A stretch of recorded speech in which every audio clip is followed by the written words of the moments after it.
Olá, pessoal, tudo bem com vocês? Estou começando a gravar as aulas de revisão para vocês. Digo que as aulas porque eu estou dividindo a revisão em duas etapas. A primeira etapa, discutindo só as aulas práticas. Por que que eu resolvi fazer desta maneira?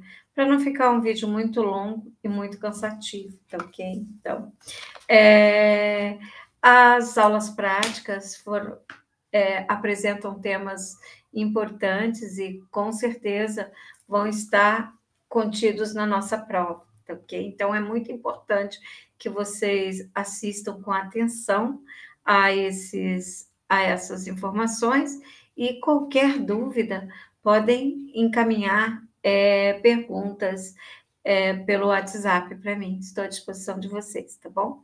Então, eu vou começar aqui agora a falar a respeito. Não sei se vocês se lembram, mas a primeira aula prática, é, nós realizamos sobre a extração e caracterização de enzimas e suas propriedades, ok? Então, onde nessa aula nós trabalhamos com extrato de enzimas extraídas do suco de maçã, ok? E cuja função foi verificar ali a presença da catalase, da peroxidase, tá ok? Nós temos a informação de que muitas enzimas elas apresentam uma importância muito grande para os alimentos de uma maneira geral. Por exemplo, a bromelina. A bromelina é uma protease. O que quer dizer uma protease? É uma enzima que vai hidrolisar a ligação peptídica, né, quebrar a estrutura primária da enzima, certo? E com isso ela vai promover um amaciamento, por exemplo, de carnes, quando utilizada em carnes, certo? Então a bromelina, ela é extraída do abacaxi, está presente no abacaxi. Outra enzima, como a linase, ela é responsável pelo aroma de cebola, da cebola. Ela está presente na cebola. E um grupo de enzimas é muito importante por promover a reação de escurecimento, que é o grupo das polifenol oxidases, ok? Então, essas enzimas polifenol oxidases, elas promovem a reação de escurecimento enzimático, responsável pela perda de muitas frutas e hortaliças devido a esse tipo de reação, ok? O que acontece, né? O hábito de, de apertar os frutos no momento da compra, ou qualquer injúria que o fruto possa ter durante o transporte, coloca em contato esta enzima com o substrato, que são um grupo de polifenóis presentes nos frutos, e em presença de oxigênio, promove a formação de compostos escuros nos frutos, certo? E a catalase e peroxidase são outras enzimas que estão presentes tanto em enzimas de origem animal, vegetal ou enzima microbiana também, certo? Então, a catalase, ela tem como função o quê? Proteger os tecidos, né, contra os efeitos tóxicos da água oxigenada. Essa água oxigenada, ela é formada durante o metabolismo celular, certo? E a catalase, ela age um pouquinho diferente da peroxidase, porque o que acontece? A catalase, ela reduz diretamente a água oxigenada a água e oxigênio. E no caso, a peroxidase, como que a peroxidase, ela age diferente da catalase? Ela age acelerando a reação da água da água oxigenada, certo? Com um substrato específico, como nós vamos ver uma reação mais adiante. Então, ela vai acelerar a reação da água oxigenada com um substrato específico, certo? A peroxidase e outras enzimas, tá? Ok? Apresentam grande utilidade na indústria de alimentos. Por quê? Para a gente verificar a eficiência do branqueamento, a enzima alvo que nós vamos testar é a peroxidase, ok? Então, vocês sabem que o branqueamento é uma operação que tem por objetivo a inativação enzimática, que consiste o quê? Em expor o alimento à imersão em água fervente ou ao vapor por alguns minutos, dependendo do tipo de alimento, o tipo de corte também, certo? Por um determinado tempo, e verificar se realmente esse tempo foi eficaz para realizar esse processo de inativação, ok? Também a peroxidase, junto com a fosfatase alcalina, ela é muito utilizada para verificar a eficiência do processo de pasteurização. Por quê? A fosfatase alcalina é uma enzima termossensível. O que eu quero dizer com isso? Ela é inativada na temperatura da pasteurização, por volta ali dos 73 a 75 graus Celsius. 75 graus Celsius. Ao passo que a peroxidase, ela é uma enzima termorresistente, quer dizer o quê? Que ela só vai ser inativada se a temperatura for superior a 100 graus Celsius, ok? E a pasteurização, ela é considerada um processo de conservação dos alimentos suave. Como suave? Não é tão alto ao ponto de promover alterações sensoriais, nem nutricionais muito intensas. Isso é característica de um processo suave, que tem uma temperatura inferior a 100 graus Celsius, certo? Então, qualquer aumento de temperatura acima de 100 graus Celsius, o que vai ocorrer? Inativar a peroxidase. Então, no leite pasteurizado, a fosfatase alcalina, ela deve estar ausente, indicando que se atingiu a temperatura de pasteurização. Por outro lado, a peroxidase, ela deve estar presente, porque a peroxidase presente indica que não se ultrapassou a temperatura de 100 graus Celsius, ok?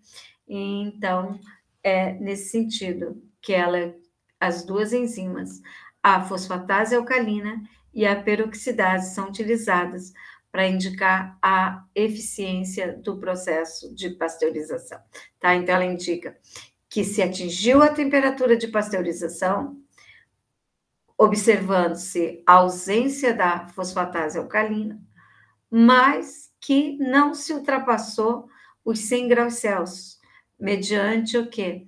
A presença da peroxidase, né? Que a peroxidase ela é inativada só após 100 graus Celsius, ok? Então, vamos só fazer um adendo aqui da importância dessas reações de escurecimento, ok? Relacionada à produção de alimentos no Brasil e no mundo, né? Certo?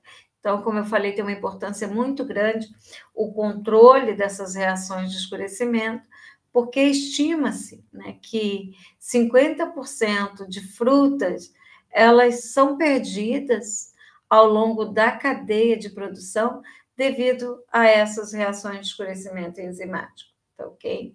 Então, frutas e hortaliças que possuem enzimas do grupo das polifenol oxidases podem ser perdidas, então, em relação a essas reações de escurecimento. Então, essas reações vão promover não só mudanças na cor, mas também na textura, no sabor de vários tipos de frutas e hortaliças, ok? Então, em relação a essas enzimas que vão promover a formação dessa coloração marrom, nós temos a polifenol oxidase e a peroxidase, que são destacadas, ok?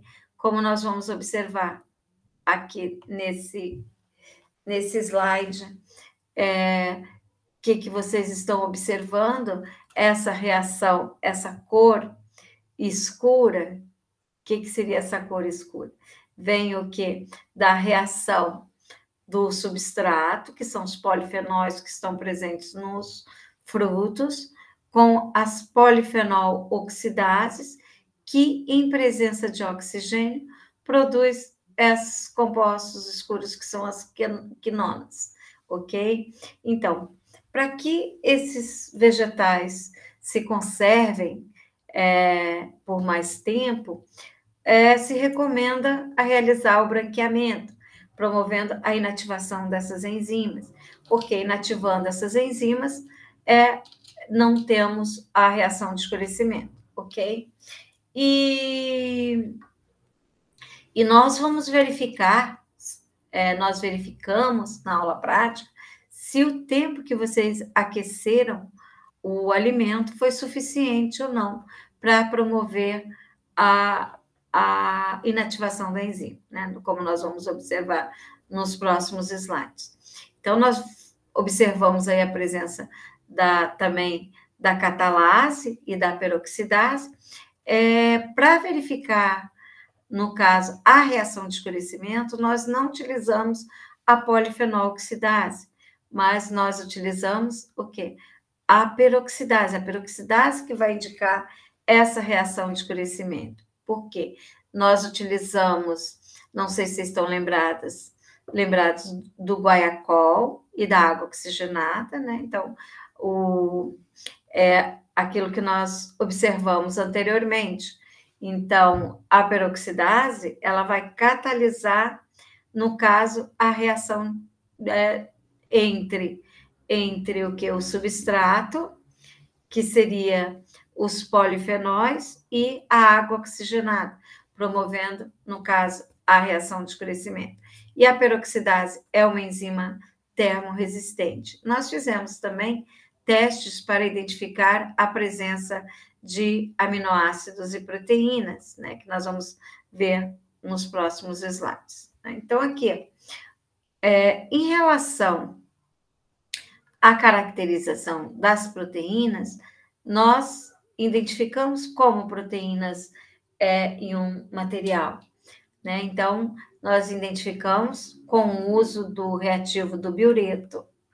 O biureto é um reativo à base de sulfato de cobre, não sei se vocês se lembram.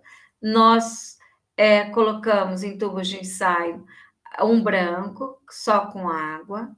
Utilizamos aminoácidos e uma proteína, proteína do ovo, ok? E nós verificamos que nos aminoácidos, que acontece? Deu-se um teste negativo, indicando que o biureto, ele não identifica aminoácidos livres, porque ele complexa-se com a ligação peptídica da proteína, certo? E formando esse complexo colorido, igual também com leite, fragmentos musculares do músculo, ele também vai apresentar essa reação colorida característica, essa reaçãozinha aqui meio lilás, indicando o teste positivo, ok? Então, o biureto, ele caracteriza proteína. Igual nós fizemos também para verificar a presença com anidrina, né? Se o biureto identifica a ligação peptídica, né? Caracteriza a proteína que tem a ligação peptídica, a anidrina caracteriza aminoácidos, porque se complexa com o grupo alfa-aminos livres. Porque, então, aqui vocês observem que as nossas amostras aqui têm aminoácidos, certo? A água, que é o controle negativo, e tem outras amostras contendo proteína. Então, vocês vão observar que a anidrina também não dá teste positivo quando se tem proteína, apenas aminoácidos livres, tá ok? Em relação às reações de escurecimento, observem o que acontece com os frutos, né? Então, quando os frutos são danificados, as suas células são danificadas, então nós temos a presença do substrato, colocado aqui como catecol, que são compostos fenólicos, que em presença de oxigênio e da enzima polifenol oxidase, forma os compostos quinonas, que são responsáveis pela coloração escura dos vegetais, né? Então, quando você faz o branqueamento de um vegetal, você vai submeter esse vegetal ao vapor ou à água fervente por alguns minutos para inativar a enzima. Então, como teste para verificar se realmente o tempo que você aqueceu o alimento foi suficiente para inativar a enzima, a gente faz com o uso do reativo do guaiacol, certo? E da água oxigenada. Por quê?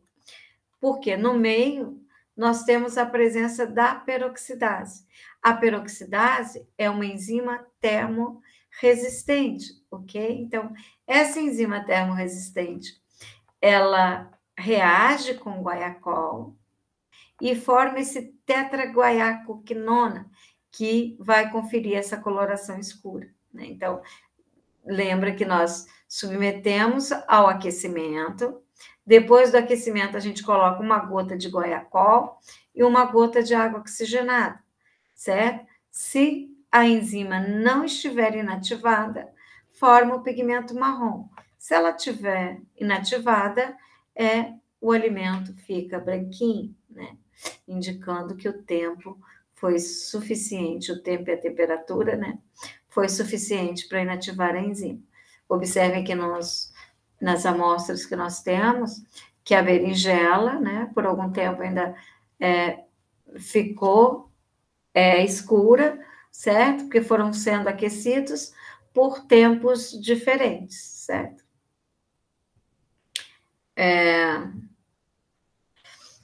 Nós vamos discutir também sobre a nossa aula prática sobre o processamento de queijos e iogurtes, certo? Então, lembram que as matérias-primas que nós utilizamos para realizar a produção dos queijos foi o que? Leite pasteurizado. Disse para vocês que o leite apropriado é o pasteurizado, não aquele leite UHT.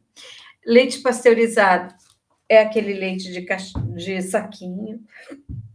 O leite de caixinha é o leite UHT, ele passa por um tratamento térmico mais alto, né, uma temperatura de 120 graus Celsius, por 3 a 5 segundos, promovendo alterações mais intensas nas suas características, que não o tornam adequado para o processamento de queijos, certo?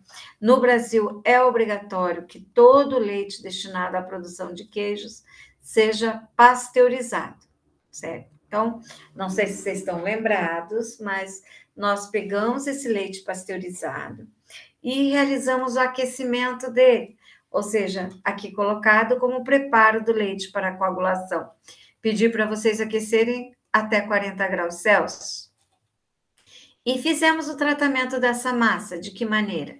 Nós adicionamos no leite cloreto de cálcio, certo? Porque o cloreto de cálcio, para repor cálcio perdido pelo processo de pasteurização do leite. Lembra que eu falei que à medida que o leite sofre processo de pasteurização ou tratamento térmico, parte do cálcio passa para a forma insolúvel, passa para a forma coloidal. E eu preciso de cálcio solúvel no leite, por isso que nós adicionamos cloreto de cálcio. Pedir para que vocês adicionassem em um pouquinho do leite ou em uma água não clorada e incorporasse ao leite, certo? Adicionamos também o coalho. O coalho é a enzima renina, é a enzima que vai fazer o quê? A coagulação do leite. Então, nesta coagulação, ela vai transformar a principal proteína do leite, que é a caseína, em paracaseinato, né? Que em contato com cálcio vai formar o paracaseinato de cálcio, que é a coalhada do leite, tá ok? Então, vou repetir para vocês aqui. Então, durante o processo da coagulação, o que vai acontecer? Quando eu adiciono a renina também conhecida como quimosina, que é uma enzima extraída do estômago de bezerros, certo? Então, ela vai atuar sobre a caseína. A caseína, que é uma conhecida como proteína do coalho, certo? E vai promover a hidrólise da caseína.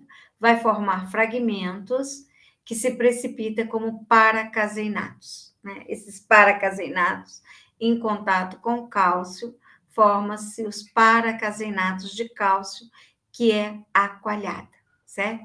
Então, para coagular,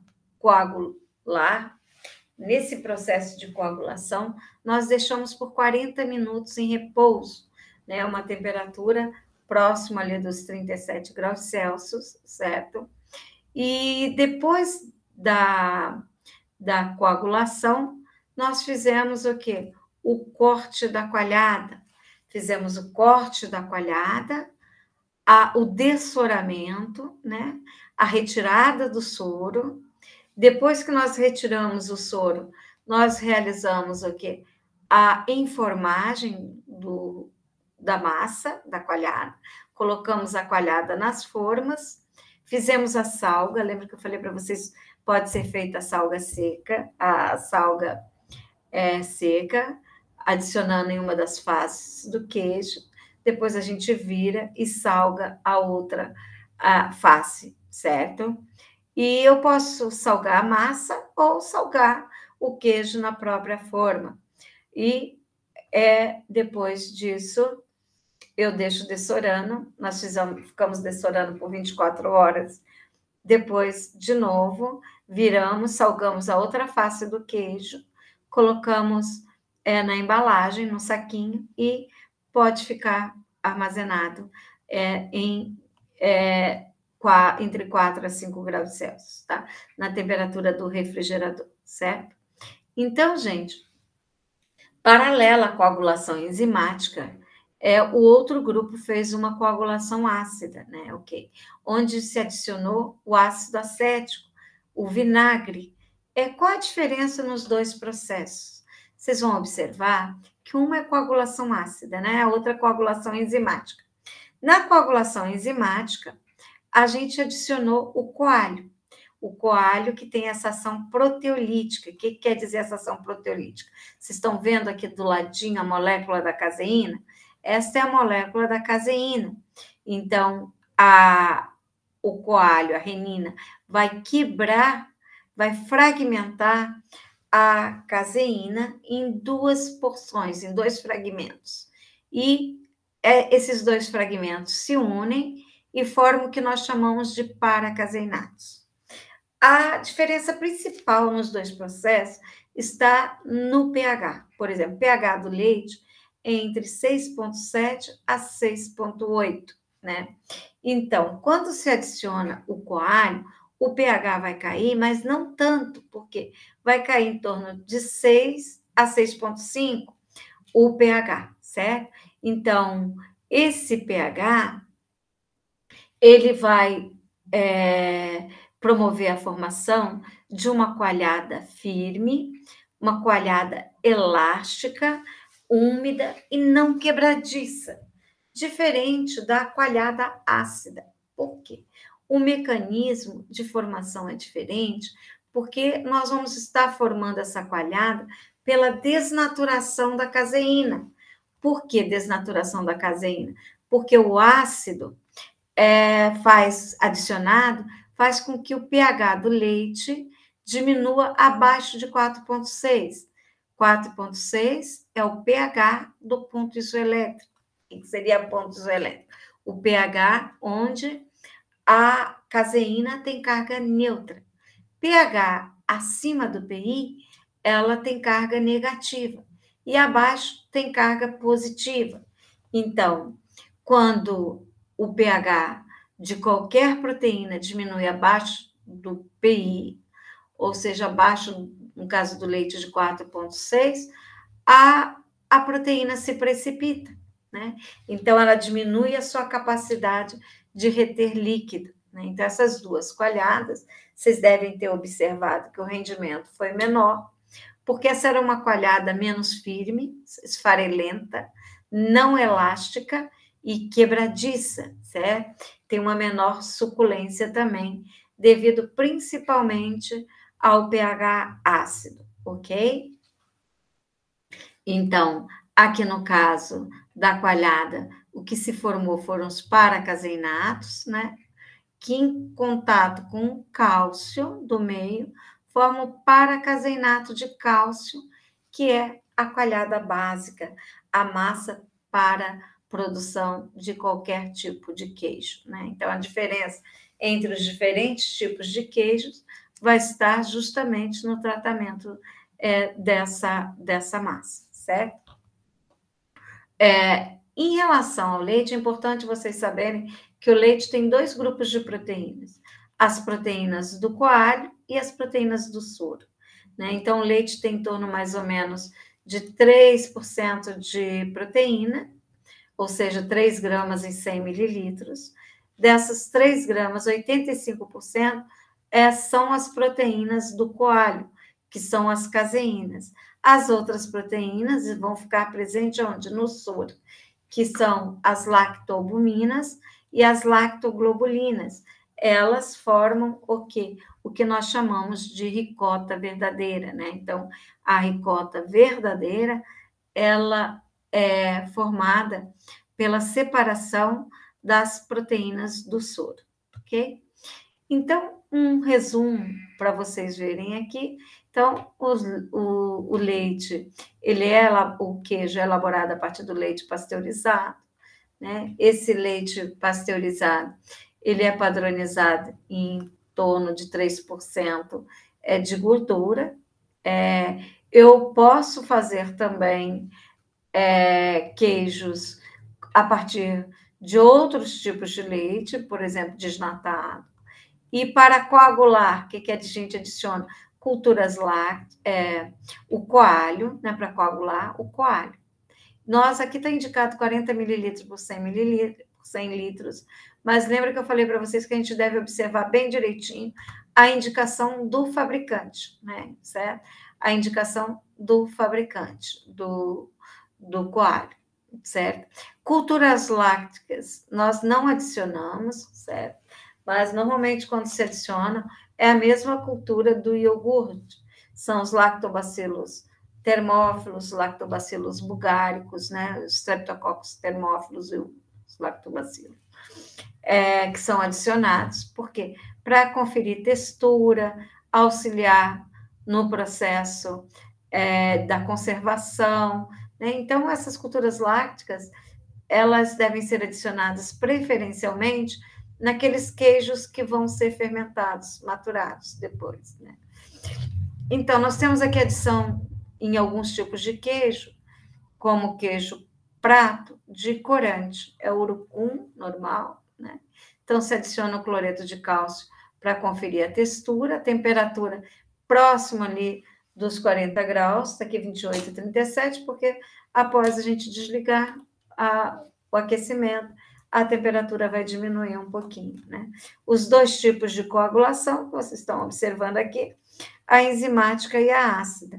Observem a diferença no pH da enzimática entre 6 a 6,5 e da coagulação ácida 4,6, né?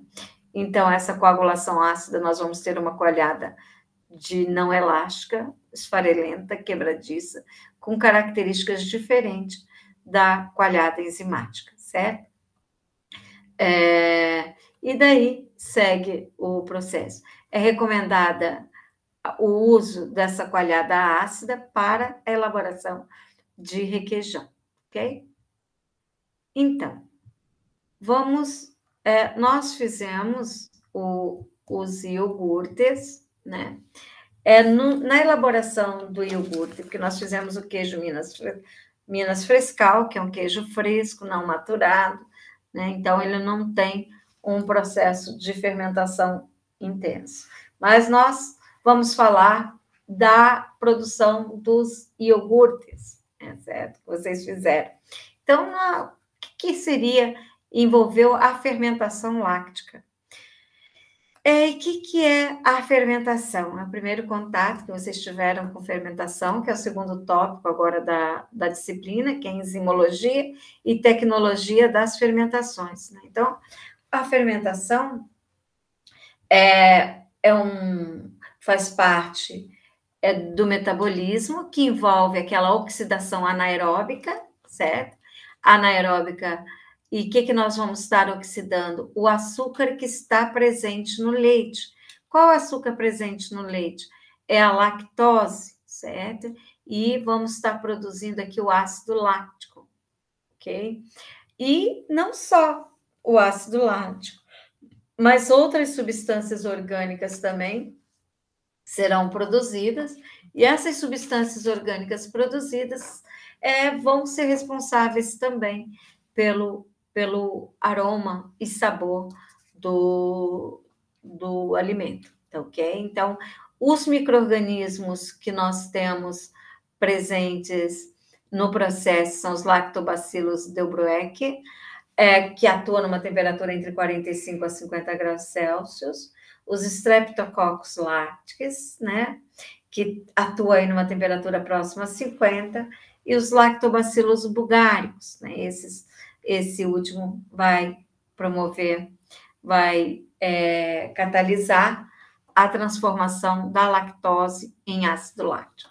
Só para vocês terem uma noção da etapa bioquímica que está envolvida no processo, basta a gente lembrar aqui da via glicolítica, que a via glicolítica, ela está relacionada o quê? A 10 reações, né, que é a glicólise, que é transformada em piruvato, né, o ácido pirúvico. Então, essas 10 reações sucessivas compõem a glicólise. E no caso, o piruvato, ele tem 3 destinos, certo? Então, esse piruvato formado pela glicólise, ele pode seguir por vias aeróbicas, como acontece no nosso organismo, certo? Onde ele vai, o quê? Produzir acetilcoenzima A pela sua descarboxilação, né? Então, o piruvato é descarboxilado, produz acetilcoenzima A, e a acetilcoenzima A entra no ciclo de Krebs, ou também conhecido como ciclo do ácido cítrico, se condensa com oxaloacetato e, através da fosforilação oxidativa, que é a cadeia respiratória, vai formar água, CO2 e ATP, né? Isso em condições aeróbicas, que acontece em animais, vegetais e muitas células microbianas. No entanto, esse mesmo piruvato, obtido da via glicolítica, ele pode, em condições anaeróbicas ou na ausência do oxigênio, micro-organismos podem estar utilizando ele para formar o lactato. Vocês estão observando que para 2 moléculas de piruvato, forma-se 2 moléculas de lactato, né? Ok? Que é o foco da nossa aplicação. O lactato aqui seria transformação, no caso do piruvato, no ácido láctico, né? O lactato é o sal do ácido láctico, tá ok? Então, vamos dar uma olhadinha no processo que vocês fizeram. Lembra que vocês pegaram o leite pasteurizado também. Então, a primeira etapa é a recepção, né? Tem que se fazer a higienização de forma adequada, e as análises do leite, anotar o lote, né? Para poder rastrear com facilidade essa matéria-prima. Depois disso, nós temos o quê? A formulação, né? Aqui não está colocado, né? Mas tem o pré-tratamento do leite, a padronização, né? Que está envolvida nesse pré-tratamento do leite, está envolvida o quê? A etapa da formulação, quando nessa formulação vocês colocaram o leite em pó, estão lembrados?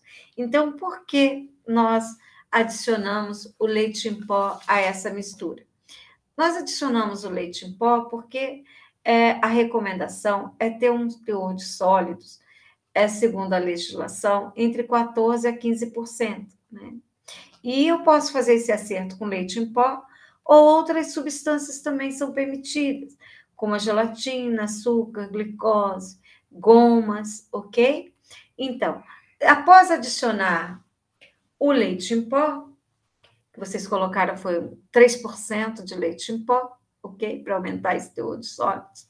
Fez-se a homogeneização, misturou-se bem, e seguido do tratamento térmico, né? Então, essa homogeneização e o tratamento térmico, para que ele é realizado? Lembra que vocês levaram a temperatura até 90 graus Celsius, mexendo sempre, certo? Isso para melhorar a consistência, vocês vão aumentar a digestibilidade, melhorar o sabor, promover a firmeza do produto, né? Diminuir a formação de soro no iogurte formado, tá ok? Inibir também enzimas que podem prejudicar as características sensoriais do produto final, né? Então, esse aquecimento também para promover essa desnaturação do soro e evitar, né, como nós já falamos, a separação do soro e também tornar a massa menos arenosa e diminuir essa possibilidade, como já citamos, do dessoramento no produto final, tá ok? Então, após esse tratamento térmico e homogeneização com esses benefícios que nós falamos, faz-se o resfriamento. Né? Então, o resfriamento, para que se faz a 40, 45 graus Celsius? Para não inativar as enzimas do fermento, né? Que nós usamos ali os lactobacilos termófilos, os lactobacilos bulgáricos, que era a cultura láctica que estava presente no fermento, que era no iogurte natural, que nós adicionamos 3%. Né? Então, a gente adicionamos 2%, 3% foi de leite em pó. Então, fizemos o inóculo a 40 graus, certo? Pesamos, misturamos e depois de misturado a cultura láctica, fizemos esse inóculo.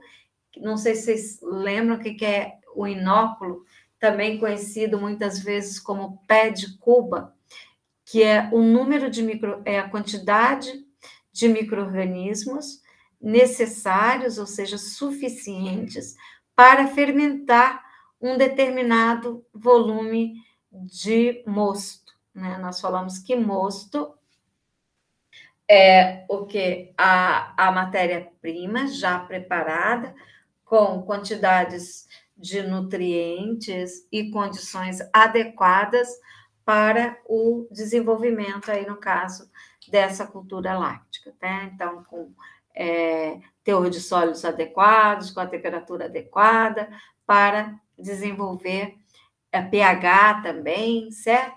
Adequado para o desenvolvimento da cultura láctica. Então, uma vez vai levar aí um tempo aproximadamente de 4 a 6 horas fermentando, né? Então, o pH do leite está entre 6,7 a 6,8. Ele vai, num primeiro momento, que o primeiro micro-organismo que vai atuar, como vocês vão observar pela curva, seria os Streptococcus thermophilus, vai diminuir o pH a 6, né, certo? Depois, esse pH 6, nós temos os lactobacilos bulgáricos, que fazem ele estabilizar em um pH em torno de 4,3 aproximadamente. Então, observe que nós temos 3 tipos de iogurte, né? Que iogurte que nós falamos que é o tradicional, que é o como nós fizemos, que ele é fermentado na própria embalagem, certo? E o iogurte batido, certo? Olha, observe a diferença do iogurte batido do iogurte para beber, né? Então, a diferença é bem pequena, porque o iogurte para beber, ele sofre a quebra da coalhada, por isso que ele fica mais líquido, certo? Tá ok? Então, essas são as principais diferenças. Então, tem o acerto com leite em pó. Nós não adicionamos açúcar, mas poderíamos ter adicionado também para aumentar o teor de sólidos ou para conferir o sabor doce, né? O aquecimento, 90 graus Celsius, para inativar as enzimas as proteínas presentes no soro também. Faz-se a inoculação com lactobacilos, né?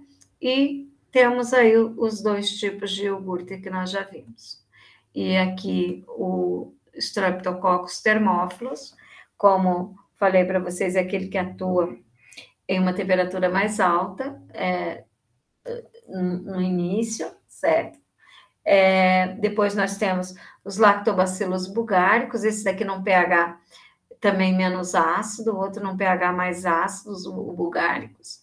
Então, no final do processo, a acidez do pH vai estar ali entre 4,3, ok? Então, observem na curva, como vocês podem observar, né, os 2 micro-organismos e as taxas de crescimento dele. Os Streptococcus thermophilus, inicialmente, e depois os bulgáricos, né, os termófilos. Eles atuam numa temperatura um pouquinho maior, o bulgáricos numa temperatura ligeiramente menor, certo? E também a acidez do bulgáricos é maior, né? De forma que o pH final aí do processo em 4,3. E se eu perguntasse para vocês como que eu posso verificar se alcançou-se o final da fermentação, né? Então, a gente pode verificar quando que a reação atinge o estado de equilíbrio. Quando todos os parâmetros forem constantes com o longo do tempo. O que eu quero dizer isso daí?